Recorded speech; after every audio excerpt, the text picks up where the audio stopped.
Jenderal Sudirman lahir di Desa Bodas, Karangjati, Purbalingga, Jawa Tengah pada Senin 24 Januari 1916. Beliau bernama lengkap Raden Sudirman. Ayahnya adalah Karsid Kartowirodji, seorang pekerja pada pabrik gula di Kalibagor, Banyumas, dan ibunya adalah Siem, seorang keturunan Wedana Rembang. Sudirman kecil terdaftar pada sekolah pribumi saat menginjak usia 7 tahun sebelum akhirnya pada tahun ke-7 ia menjalani pendidikan dipindahkan ke sekolah milik taman siswa. Pada tahun ke-8, sekolah taman siswa ditutup oleh ordonasi sekolah liar karena terbukti bahwa sekolah tersebut tidak terdaftar secara resmi. Kemudian Sudirman pindah ke sekolah menengah Wirotomo. Selesai menjalani pendidikan dasar dan menengah, Sudirman melanjutkan ke jenjang pendidikan yang lebih tinggi, yakni di HIK, Sekolah Guru Muhammadiyah Solo. Pada 1936, Sudirman memutuskan untuk meminang Alfiah, seorang putri dari seorang pengusaha batik kaya bernama Raden Sastro Atmojo. Selama menikah dengan Alfiah, ia dianugerahi 3 orang putra dan 4 orang putri. Sebelum bergabung dengan Tentara Pembela Tanah Air atau PETA, Sudirman mengabdikan diri untuk mengajar sebagai guru pada Sekolah Dasar Muhammadiyah di Cilacap, sekaligus menjadi penanggung jawab organisasi Pramuka Hizbul Wathan. Bahkan, ia sempat diberi amanah untuk menjadi kepala sekolah meskipun tidak memiliki ijazah sebagai seorang guru.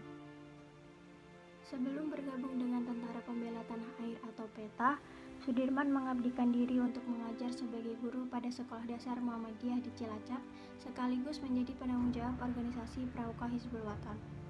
Bahkan, ia sempat diberi amanah untuk menjadi kepala sekolah meskipun tidak memiliki ijazah sebagai seorang guru. Setelah berita tentang pengeboman Hiroshima dan Nagasaki mencapai Hindia pada awal Agustus 1945, yang kemudian diikuti oleh proklamasi kemerdekaan Indonesia pada tanggal 17 Agustus, kontrol Jepang sudah mulai melemah. Sudirman memimpin pelarian dari pusat penahanan di Bogor. Sudirman dan beberapa rekannya sesama tentara PETA mendirikan cabang BKR di Banyumas pada akhir Agustus. Dalam pertemuannya dengan Komandan Wilayah Jepang, Saburo Tamura, dan Residen Banyumas, Sudirman dan Iskak Cokro Adisurya memaksa Jepang untuk menyerahkan diri dan memberikan senjata mereka. Sementara kerumunan warga Indonesia bersenjata mengepung kampung Jepang. Sebagian besar senjata ini digunakan oleh unit BKR Sudirman, menjadikan unitnya sebagai salah satu unit yang senjata terbaik di Indonesia. Pada tanggal 12 November 1945, dalam pertemuan pertama TKR, Sudirman terpilih sebagai pemimpin TKR setelah melalui pemungutan suara buntu 2 tahap. Setelah pertemuan, Sudirman kembali ke Banyumas sembari menunggu persetujuan pemerintah dan mulai mengembangkan strategi mengenai bagaimana mengusir tentara sekutu. Sebelum memulai gerilya, Sudirman pertama-tama pergi ke rumah dinasnya dan mengumpulkan dokumen-dokumen penting lalu membakarnya untuk mencegah jatuh ke tangan Belanda. Setelah sampai di Kretek, Sudirman mengutus tentaranya yang menyamar ke kota yang telah diduduki oleh Belanda untuk melakukan pengintaian dan meminta istrinya menjual perhiasan untuk membantu mendanai gerakan gerilya.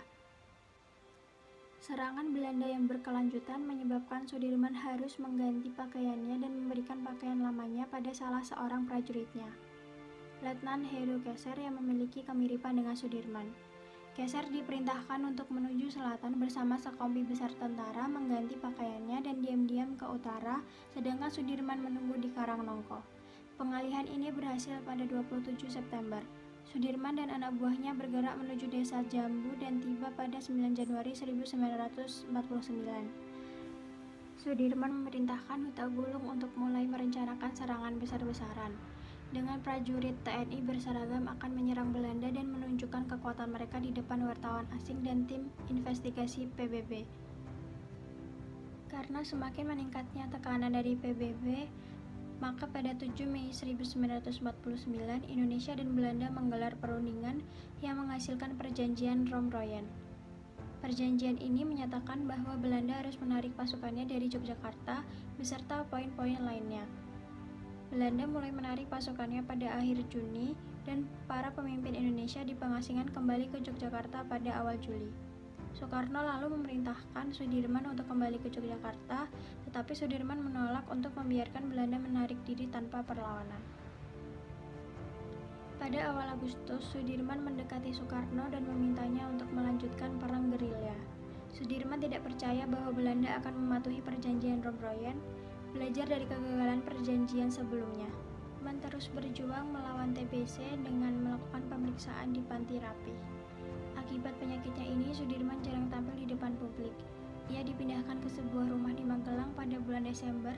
Pada saat yang bersamaan, pemerintah Indonesia dan Belanda mengadakan konferensi panjang selama beberapa bulan yang berakhir dengan pengakuan Belanda atas kedaulatan Indonesia pada tanggal 27 Desember 1949.